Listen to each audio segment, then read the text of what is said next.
New season, new set. All right. So this will be season 2. Season 2, episode 1, I guess. Yeah.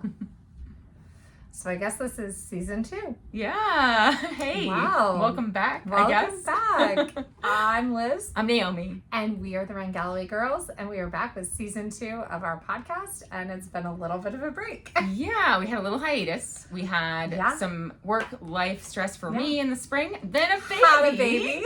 In April. Liz had a baby. So now we're coming back like 4 months later. But that's all right. It's all good. Well, actually, I think we actually have one episode that we did not release from before. Okay. I think. And so that may pop up as well. But this episode is really going to be babies and Broncos. And I think I had my Bronco last time too. But Berlin, though. And Berlin. Mm-hmm. And bones. Yes. Because you had your bone injury. And there's been a lot lots since of we were able to record last. puppies. Puppies, It's just like the families are expanding. Yeah, it's crazy. And return to running and all this, so much stuff, so much craziness. So it's hard to kind of think where we were. Mm-hmm. So it's almost like, where are we going? We're starting over, right? But where are you going? Yeah. Let's talk about Berlin. We did, so a little bit, we'll have to back up a little bit to my bone injury. But so Berlin, I won the lottery. Yay! So in 3 weeks, I can't believe it. 3 weeks from today, I'm running the Berlin Marathon. It's the 50th Berlin Marathon. So it's super big deal. I'm so excited. Yeah. But, coming this spring with all of my training that's going so well, and then I was having this issue, shin splints issue. Turns out it was a bone stress injury. It was a stress reaction. Had to stop running, but I already knew I was in for Berlin. So it was like, what do you do? What do you do now? Yep, that's right. So, It was so good, though, because we knew from last year that you needed 8 weeks only to get ready for a marathon, because that's what we did to get ready for Marine Corps last year. So, and we knew that pool running worked. A really good way to keep up your running without running on land. Yeah. And so this season has been even lower mileage than last year, which is crazy because last year was pretty low mileage. And so, and I've had a little more time though this time, because it's not just 8 weeks. I took off 8 weeks. But I've had more time to train. So I've gotten in the key workouts, and yesterday I just did a 24 miler. Which is amazing. I feel like I'm definitely ready to complete a marathon. That's not an issue at all. I'm really grateful that my legs are holding up, and just like that I've been able to come right back basically. It's incredible. With pool running. It's really, really incredible. Modifying everything, and I'm going to put my sunglasses on my head. For those of you watching on YouTube. So that's amazing. And so you and Scott will be going as your anniversary trip too, which is really exciting. The 15th wedding anniversary was just on Friday, this past week, a week ago. And so we're celebrating a little bit that belated. We haven't taken a vacation without the kids. It's so probably ever. So it'll be nice to have a trip with 2 of us, and so it'll be a vacation. It'll be a runcation. Yeah. We're both doing the 5K the day before. Oh, so fun. The Berlin 5K. That's just like the international one we did in Chicago. I love that they do the open to everyone. So you can kind of have a taste of the international race, even if you didn't get in to the big marathon, or if you don't want to run the marathon. Yeah. And so I guess the big question is and you might not know yet, what sparkle skirts are you going to wear for your 2 runs in Berlin? It's very true. Well, we have 2 perfect Berlin, Germany sparkle skirts. So they came out last year for this time around. We used one. I think that one was the Dumbo one, right? The ruffles. The Dumbo ruffles, which are red, yellow, and black. Yeah, but it also works for the German flag, and it worked for Marine Corps. Yeah, it was great. And then is it black or silver? It's like the gunmetal. Oh, it's gunmetal. So it's almost black. Yeah. And then they made the beer and pretzels one that I wore for Philly, because I didn't know I was going to Berlin, and so that one's also that's a German one. So I'd probably just bring those 2, and those will be my. Yeah. Who knows? I might bring some plain. I gotta what do you have lots of options. My first international race. So exciting! It's gonna be incredible, and it's really amazing the training you've been able to get in. And just how resilient you were during your injury. So let's back up a little bit. Yeah. And let's talk about what were you doing when this injury happened? Yeah. So this spring. And this injury that was a stress reaction in your shin, known as shin splints. Mm-hmm. Like, that's what shin splints are. They're a stress reaction. They are a bone injury. They're a precursor to stress fracture. And they have to be kind of taken seriously when they hurt with stepping. Yes. Yeah. Sometimes they'll continue to hurt palpating. Not as big of a deal if they're not hurting you when you're in activity. But when they hurt during activity, you need to pay attention. Yeah, and I think people, like, when you hear shin splints, people just kind of think, it's just shin splints. Like, everyone's had them. It's a muscle injury. It's not. No, it's a bone and injury. yeah, that's something that I didn't even realize as I had it. So, yeah, so this spring, and that was actually the last thing we talked about if you guys listened to our last episode back in February, I was using Jeff's 5K, 10K plan, but building towards a 10 miler. So I was expanding on the workouts. I was doing... That book is all speed, basically. It's the greatest, speed. though. It's great. 2 speed workouts a week.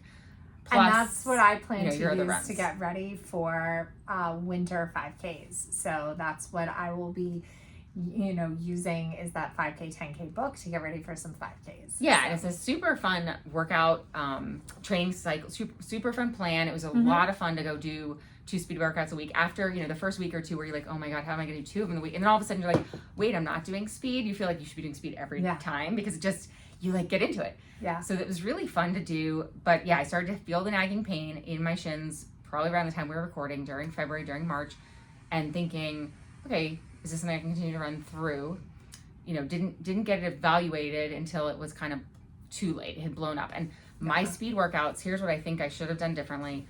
I was on the WNOD trail for most of them on asphalt because it's easy and convenient. I didn't go to the track. That was a mistake. I did not have, I was using a lot of shoes that were great fast shoes, not putting in my inserts and a lot of them. That's really, and that's the big thing, not having my arch support in there. Especially if you're used to wearing an arch support. If you need it. If you are starting to get shin pain, so that's actually the first thing we would do in the athletic training room. If when I was in high school, if athletes were complaining of shin splints or starting to get shin pain, we would do a teardrop arch taping. That would be the first line. If that helped, we're like, great. Go get some arch supports. That's what we would say. If that helped, get arch supports. Get arch support. That's a big thing. And then the other thing that's big, and I can still notice it now, is are your calves super tight? Yeah. And my calves were, and that was part of why I got the plantar the year before. Calf tightness that you're not getting relief from. You're not rolling. You're not doing all those little mobility things after your runs. Stretching, the calf is the one muscle that you can kind of stretch. You should stretch after your runs. Do the calf stretches. And that was another mistake. Was I should have been, doing the little mobility stuff. And the percussion guns. And you both have percussion guns and don't use them. Yep, I have 2. Do you know the percussion gun is actually what, and I couldn't do it while pregnant. I'm sure I talked about it on the podcast. I have not listened back, but I had a lot of pelvic pain, right in my pubic symphysis joint. And the one thing that's made it feel better is using my gun right on there. And all of a sudden it loosens it up. It is abdominal tendinopathy. So it's the tendons of the rectus abdominis, which is where that's the origin of the rectus. Insertion at your it's pelvic actually the origin. So the muscle originates there and goes up versus going down. Okay. So, so massage using those tools my chiropractic visits, once I told them about the issue, they work on my calves and work on my shins, which has really been helpful. That's awesome. And so so there was some, and obviously getting evaluated sooner. Which is I think a thing a lot of us runners do is we push through. Put it off. It's I can keep fine. running on it though. It doesn't actually hurt, and it didn't hurt during any of my runs. Didn't hurt during the hard workouts. It just would hurt later. 2 days later. Yeah. And you're hobbling around after your run and you're like, why am I hobbling? And then you go, it feels better that third morning or second morning and you're like, great, I can run. It feels better. And then it hurts from the end of your run until 2 days later when you run again. Exactly. And you get that's exactly what was happening with my pelvis. Yeah, and that's exactly what was happening with my shins. And it was more pronounced in one than the other, but they both had shin splint, condition. Yeah. And then I, ended up getting sick and having my hip went out the night before my goal race anyway. So despite what was happening with my shins, I couldn't run my goal race, which was the 10 miler GW Parkway. So that was really upsetting to not have to run it, but it happens. That's life. And then I made the decision to run a different race a week later, which that completely like blew the stress, the shin injury until it was really inflamed, and the rest of the day I couldn't even walk. So, and then you were out for. Then I was ready weeks. to take the time off. It's like, wait till you blow up, then you'll be fine taking time off. Yeah.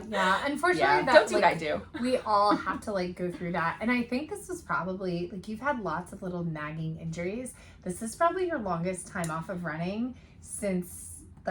So this is my first we started bone together. injury. Yeah. And so last year with getting the injection for my plantar, that was a really long time off from running too, which I'd never done longer than like 10 days before. Yeah. So because I did that last summer, now I was like, okay, I know how to take 8 weeks off. Like it was like not as big of a deal. Yeah, totally. And now I'm like, okay, if I have to, I have to. I can still probably build up. And there was a lot of concern like, well, maybe I can't, and what should I do? And but yeah, even my doctors were like, just go and even walk Berlin if you have to. Like everybody's like, that's fine. We were lucky because right about that time that Naomi's taking this time off, I was cleared to start activity again after having a baby, and we were able to meet for some pool runs. It wasn't every week, but it was quite a few over the summer, especially for someone who is like juggling like being the food source for their baby, which I did not realize how the demands. Yes, on how your body. demanding that piece would be.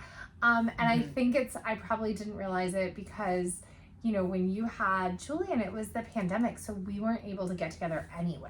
Yeah. And even if you were like in it with me all the time or something, you still don't, it's not the same until you're the one whose body is like, until you're the body whose the baby needs all the time. Oh my gosh. Yeah, it is. It's the demand is even more than when you're pregnant because you have this extra, you have to make sure you're eating and drinking and all the things on top of it. Whereas when you're pregnant, you're just gliding around carrying them inside of you and they're just grabbing the food they need. And then after you've got to like really make an effort to make the food. It's so crazy. It's a lot. So that is Naomi's a little update. And I'm trying to decide, do I give like an update on my running and my training post baby, like in this podcast episode? Or do I tell Addison's birth story in this podcast episode? Or do we do a separate episode so that people who don't want to hear Addison's birth story don't have to listen to Addison's birth story? That's my conundrum. Well, what do we do? That is a good question. Where do we start? I don't know. Yeah, no, I think you're right. I think maybe we do I know we're going to do some pregnancy and baby episodes, and this can just be like this is a kick back into running. Okay, back into running. I love that. But yeah, we should definitely do that episode too. Like yes. And the whole, and coming back from birth too. Because Addison's first story is pretty crazy. I know. So, people who aren't following, she was early. Like there's a lot. Yeah. So I mean, it was so great. It was actually amazing. It was absolutely incredible. But I hear her, she's crying, but her dad has her. It will be fine. It's so hard. It's like being a mother is totally different. But I was cleared actually 2 days after giving birth. I was told I could return to activity at 4 weeks because I had no tears or anything like that. I had very easy, very like great birth. And the woman who, like the doctor who actually saw me when my water broke and everything, she was like, yep, at 4 weeks, you are fine to start gentle. So I was like, oh, I'm going to start this like ab rehab program. It was even too much for me. I had to like stop. So I did, I would try different things here and there and nothing super consistently because I was really careful to listen to my body. Now, pre-birth, I was like, I'm going to be back for full marathons. That is not happening, which is totally fine. But yesterday I ran 7 miles, which is great. It's amazing to be at 7 miles when she's still only 4 months. She will be 5 months next week, but she should only be 4 months next week. So to be already back, like we were talking about how, some people take off 12 weeks, some people take off. Some people, it really varies, and you have to just listen to your body, and like that's the journey. Well, it's like, and I am kind of thinking, right? She came a month early, so my 4th trimester still didn't end a month early. Like, I really feel like I planned everything out to where my start of activity really was going to be August at the earliest. Right. And so I'm kind of there. It's hard. It's definitely hard to not be as fit as you once were. And I think I said this like on the entire podcast the entire time because I feel like I'm trying to like chase my previous fitness, or at least find the time for it, and I just don't have it. So it's like I'm trying to figure out like what is this new version of an athlete that I am, like where does it fit, where, you know, how do I incorporate this in my new life? And we're doing things like training Addison to be comfortable in the stroller. She's not a big fan of the stroller, so but yesterday, yes, she fell asleep in the stroller on her own for the first time ever, which she slept in the stroller before, but usually I have to like put her down. So it's just, you know, it's baby steps. It's a process. It's definitely a process. I'm still dealing a little bit with pubic symphysis pain from a loose joint and from abdominal tendinopathy. And so for a while I was doing some strength training, and then, you know, it comes in fits and spurts, and I think I'm just honoring where I am. But I was able to run 7 miles yesterday, and last weekend I ran 3 miles. So I'm just like, I think I ran 2.5 on Sunday and 3 on Monday. So technically I ran 10 miles last week, which was it's a great success. It is. So yeah. It's just, you know, little bits at a time. And I'm actually focusing on my steps per day because that's always a great first step. And that's the first step that I tell everybody who want, like, if you want to get fit again, focus on your steps per day. And maybe you start at a goal of 3,000 a day, and then you go to 5,000 a day, and then you do 8,000 a day, and then you're at 10,000 a day. You don't ever really have to go over 10,000 as a goal. But that's kind of what I'm starting with. So, which is so not fun and not interesting. Not as interesting. And not a running thing. But the walking miles count, and it's like that base, you know, building and the endurance building, even if it feels like it's not. Well, and especially with like not sleeping. Yeah, like you have to like, you can't, you know, you can't pour from an empty cup, all those old adagios, but you really can't, like, when you've got that stress pie and you've got those pieces taken out of it, there's something that has to get, you know, cut. And absolutely. And at this point, I love that word, honoring your body, and like honoring where you are, and like especially when your body is, like you said, it's the soul food source for a baby. It's all these things right now besides, and like time is just so tough to find time. That's why we haven't podcasted in like months. It's not because we have one. It's like, when do we have time between our schedules? Absolutely. Yeah. And we're gonna have to, you know, this is a first attempt to kind of like fit it in and come back with season 2. And, you know, like I said, I plan to use the 5K, 10K plan to get back, but I need 6 to 8 weeks of base building before I jump into that. So my plan is 2 runs a week. That's my plan right now. That's a great bite-sized plan of like 2 runs a week, because even if I have to do them on Saturday and Sunday back to back, then at least you can do I them. can get 2 runs a weekend. Yes. So that's kind of my goal, and we'll see how it all works out. And then I would love to get some strength training in, because I just saw something crazy, that breastfeeding is essentially putting your body into perimenopause or into menopause for the time that you're breastfeeding, because your estrogen drops, so that prolactin can be high.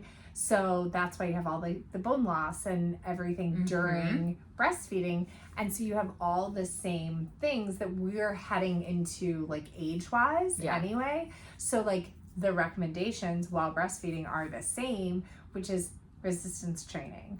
So I know you've been really good about adding resistance training. But not till I had these things happen. Until I had the bone injury, till I realized, like, oh man, I had a, you know, 2.5 years where I was like kind of staving off perimenopause, and then I just boom went straight into it after I stopped breastfeeding. I gained all the weight, my body changed, I don't recover as quick, I'm injured a lot. Yeah. And so now I'm like, oh, I really need strength. And so that's been like, now the last couple weeks, because my mileage has gone up these last couple weeks, I haven't done so any much stress. But it'll come back. Like, I did use strength for that whole 8 weeks that I wasn't running, plus the first, you know, however many weeks of my training cycle.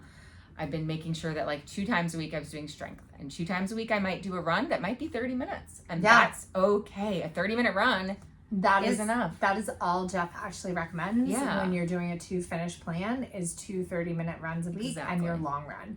And you know, in fact, my mom ran a best time running only long runs in the marathon. And like during the week, did she walk? Did she do anything? She was just like her normal active self. Yeah. Yeah, but she ran a best time doing only her long runs. She ran a 5:11, I think. That's cool. That's really cool. Yeah, so I'm interested to see, like, obviously I'm not going for a best time, but I'm interested to see like how this super low mileage. I haven't even had a 100-mile month yet. I haven't even had a 90-mile month if you take out pool runs. Well, hey, so you know, remember, I mean, I ran sub 4 on a high mileage month in August of 93 miles. Yeah. And then ran sub 4 that October. Yeah. When I ran like really fast in a 10 miler and then took 2 full weeks off. Completely off.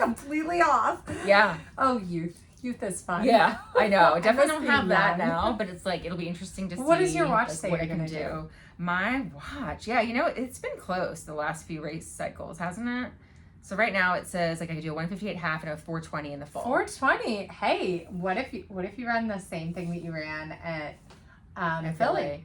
I know if it's possible. If it's a cold day, and if not at Berlin, because Berlin might just be for total fun. Yeah. Then maybe Richmond, because I'm still signed up for Richmond. It's 6 weeks after, and I know you are too. But you're gonna defer. I'm gonna defer Richmond. I also signed up for CIM, but I did pay for the highest package so that I could defer CIM. So I'm gonna defer both of those races, and I have a race pass, or I think I have.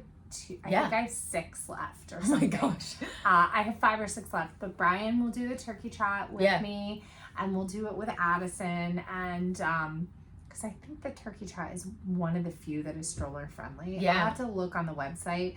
If it's not, we'll get someone to either, maybe he won't do it then. Right. But I'm just going to do as many of the races as I can. I'll sign up the night before so that, we kind of know that everything will be okay with Addison. She's starting to get a little bit more predictable with things. Yeah. I'm starting to feel a little bit more comfortable with how we're feeding her. I actually did some calculation. This is something I know that this is not a mother podcast, and I am sorry to anybody who's listening, but it is such a big part of my life that I'm going to have to talk about breastfeeding and motherhood a little bit because it's very encompassing in what I'm doing right now. And then his mother knows that. But I did like a little calculation that if I just stopped pumping, to like, of course you have to pump to replace feeds to like, if she's not getting from you. To keep your supply up.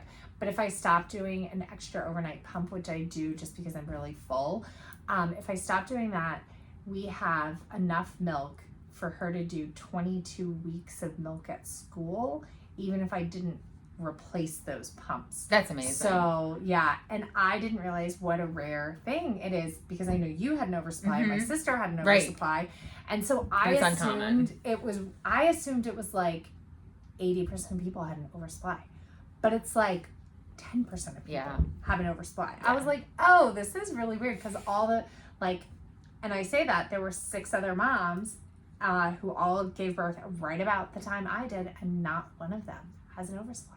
Yeah. I'm the only one. Yeah. Which is like crazy. And sadly, like a lot of times they'll start to drop off. You'll see that and they're all mixing in formula. Yeah. They all were already combo feeding, and now that their babies are in the center, they're like, I'm providing breast milk till 6 months, and it's only, and just it gets harder and harder. So I'm glad that you right now are good, and that means you'll be good until she's 1. Like at this point you'll be able because unless something crazy happens, like you're gonna continue to feed. We're gonna, we are going to make it to exclusive breastfeeding until 6 months, and then I'm gonna reevaluate because I do want to have another baby, and that makes the whole fitness thing really difficult too. Because it's like, how fit can I get before going right into pregnancy? Yeah, which is like insane to think about. Like the whole idea of like, okay, I want to reclaim my body, but then I also want to have another baby. So it's like, how do I do all of that at the same time? Which is, it's very hard.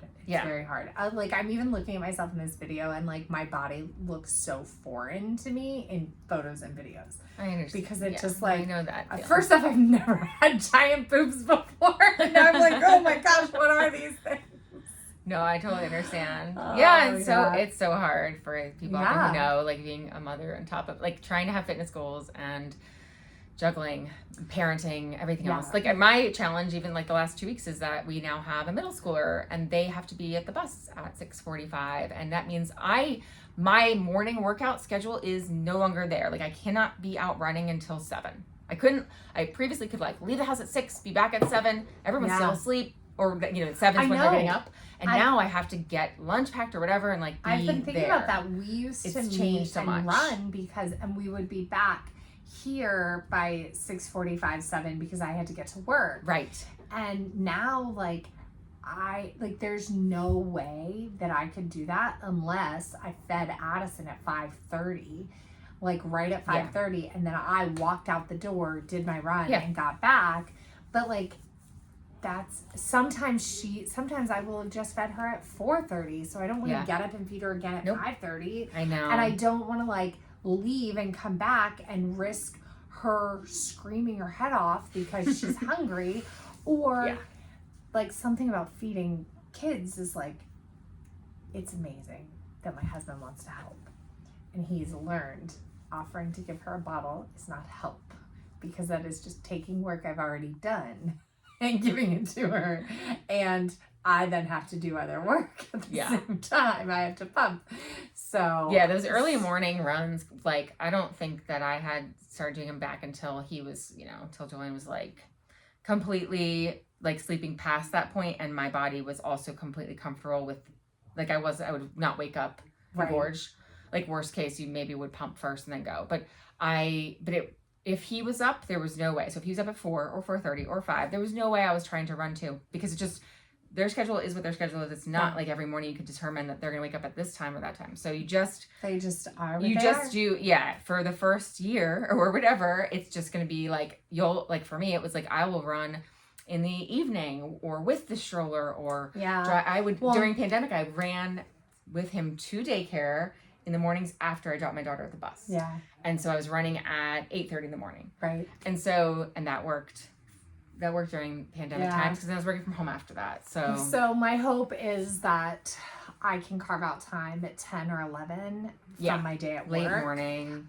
During work hours. Yeah, because I've been going in so that I can feed her before I really am needed about 8 o'clock. So I've been going in 7:30, feed her on site, and then, working. And then I'm hoping that I can get a run in, kind of mid-morning work hours, because then she takes a nap at 4 and I'm supposed to leave at, 4:30, but she's still down for a nap. So I'm just staying, and then I feed her at 5 and then come home. So it's a long day for her, but like I get to see her, so it doesn't really and bother me. that's what she does right now, and then in a month from now she'll do something different. Oh yeah, so totally. That's the other thing too, is like you can't get locked into anything. Totally. So that's it's just constant change. When you're ramping up fitness too, and you're starting a plan, you think, I'm always going to be here, this is always going to be where I'm at.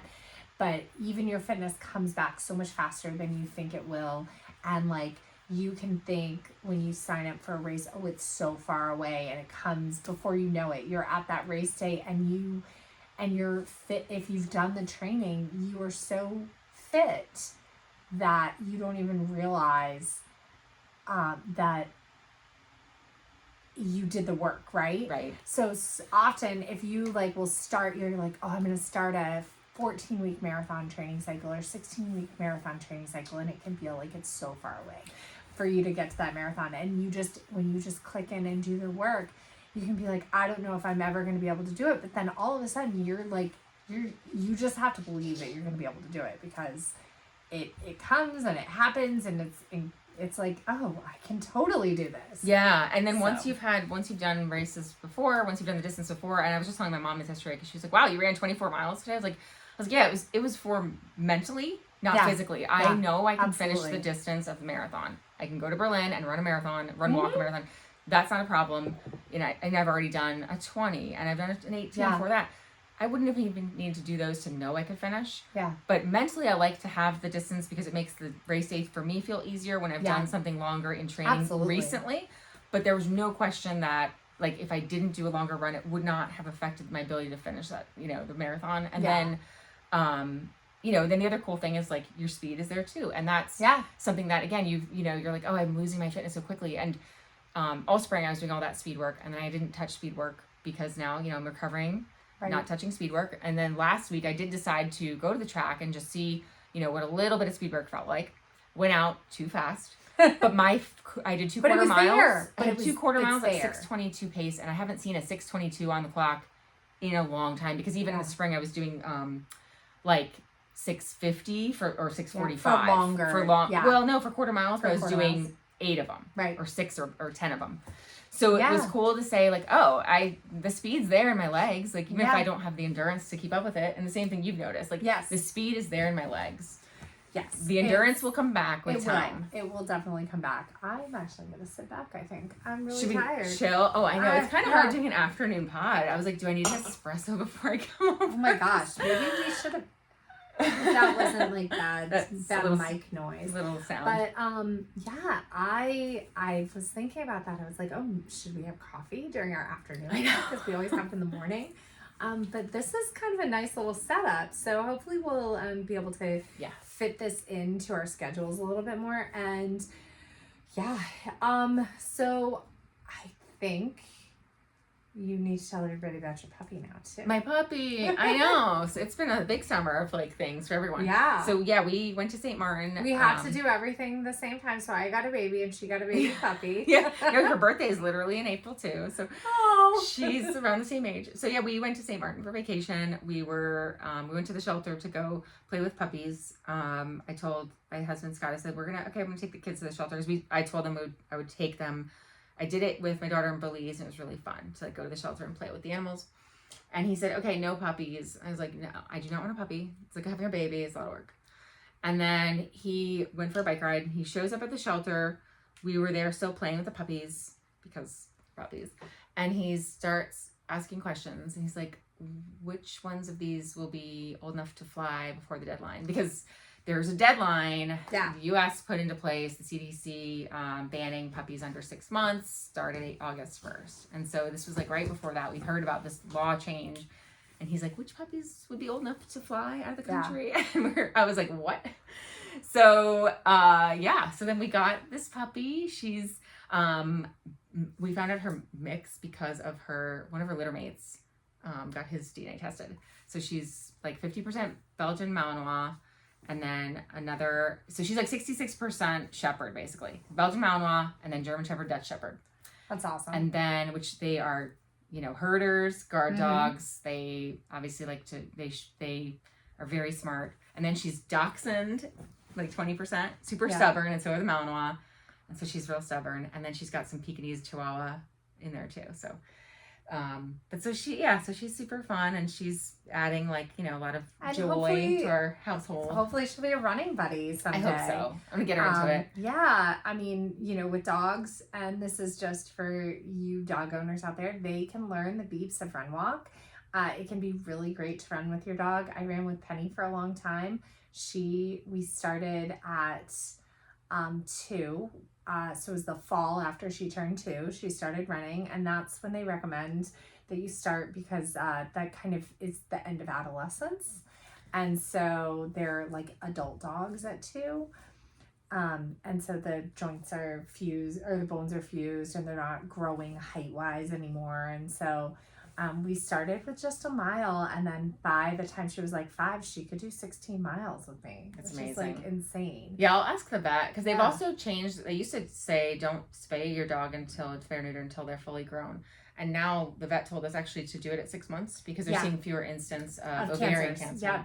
So 6 months, like she won't be full grown. You balance the cancer risk based on the breed. You balance the cancer risk with the bone risk with dogs. So Goldens, they recommend early spay as well. So Penny was spayed and tacked before 6 months. Yeah. Or by 6 months as well. And she was tacked, which is like a stomach thing that they do usually in Great Danes. Yeah, but they started doing it in Goldens as well. Yeah, since they're already in there. Dogs, yeah. So And, before that, I would do a little bit of running with her, but not a ton. And it was more her kind of, because She would dictate she the likes pace to and play. Yeah, she was like playing versus like going for a run. Yeah. It's the same thing with your child. And that, I feel pretty strongly about like, speaking, I heard Addison. I hear her crying. Yeah. I think that's her happy noises. Oh, good. Yeah, she's very vocal as a baby. And yeah, she's very cool. She's a very cool kid. Awesome. But yeah, like it's like you were saying, with kids, with adolescents, you gotta keep, which my daughter's starting cross country on Monday, which is and she's gonna have meets on Saturdays, and they're cross country is 2 afternoons a week. And well, they just start. I think middle school sports are relatively new in Fairfax County, so like that's 2 years. So now. Exciting! Is she excited? She's really excited. Yeah. Good. So she wanted to do it. Like, I didn't push her to sign her up. She like went and got signed up and everything. And hopefully she can like realize she's racing. I feel like the girls on the run in her other run clubs, she would like kind of like dilly-dally a little. Even like using Run Walk, she's taking her time. Yeah. I'm interested to see what happens with Run Walk and if they let her because like we're, had to do our sports physical and whatever, and they're like, do you ever get winded? She's like, well, only if I don't take walk breaks. And I'm like, oh, I wonder if she's gonna like try to take the walk breaks, if they'll let her take walk breaks in cross country at school. I don't know. So we'll see what they do. Like, I mean, it's too bad that they don't make it a regular thing. But yeah, hopefully like she'll, they'll do some things to develop some speed, because you really want to develop speed in kids, because you can like that foot speed, like there's not a better time to develop it than in youth. That's when you can harness to develop that foot speed. There's also like youth can develop some amazing cardio fitness, some long-term endurance fitness, like lay the groundwork for adult cardio fitness, if that makes sense. Yeah. So I know in swimming, like the kids who, like talent aside, let's say everything else is equal, the ones who start younger will do better at the longer events older versus if you start like, they might be the same speed if you start in like as like a teenager. You might be the same speed in short events, but the ones who laid the groundwork for the endurance will do better in endurance, as they get older. And not to say that you can't, like you can always learn and your body will always adapt. Naomi told me a really cool fact yesterday, that you're essentially a new person every time you exercise, which I love. This was a study in rats or mice. I was looking at the study before we recorded today. But yeah, like basically the cellular turnover, on a molecular level, it's especially in like your lungs and your heart and all of those components, because of exercise, you are building, you hear like, oh, you build new cells every such and such number of years or something. No, it's like way quicker than that. And so, your lungs today are not the lungs you had 5 years ago at all. Like you've just rebuilt everything by continuing to exercise, and that's super cool. And that is, that's why I like it. The longer you do it, the better you'll get. So it makes sense. And it's like, you can, even if it's been a prolonged time away from activity, you can come back and you're going to be like further along than you were the first time you started. Right. It's not like starting from scratch. Maybe not speed wise, but in general, like I think a lot about our cycle where, before I got pregnant. Yeah, for Mountains to Beach. 2023.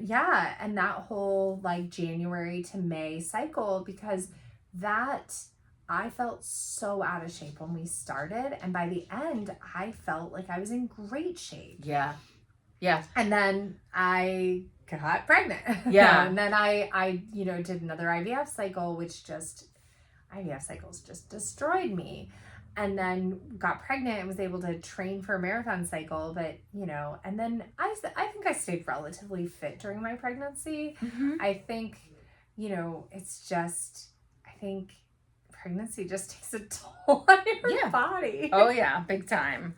Yeah, it's definitely So- a myth about And then any, the you know, sleep, the bouncing sleep back. deprivation too. Yeah, the sleep It's like, deprivation. It's like the first thing I said when I like became mom was like, oh, this is why this is a great torture tactic for, you know, like, no wonder this is the easiest thing you can do to your prisoners of war is just deprive them of sleep for like 24 hours and they will instantly talk. And I like, think you will do anything. And I to think sleep that's really like age being wiser, being older. Mm-hmm. Like, I think if I'd had a baby in my 20s, I might have tried to return to activity and prioritize that over my sleep as a new mom. Also would have felt, because of it being in your 20s, you might have physically felt fine, like bounce right back. Yeah, because I don't bounce back for anything now in my 40s. Like, true. But yeah, I think I have the wisdom to know. Like, there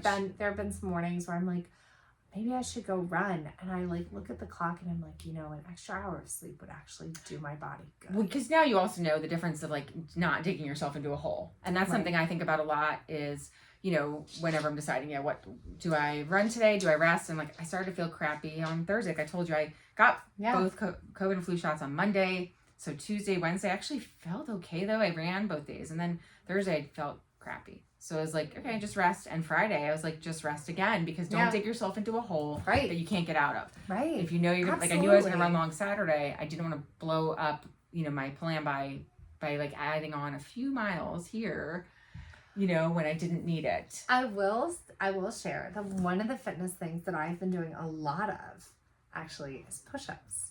Nice. Because I put my baby on the floor. Baby kisses. And I go down and here comes mommy for the kissy.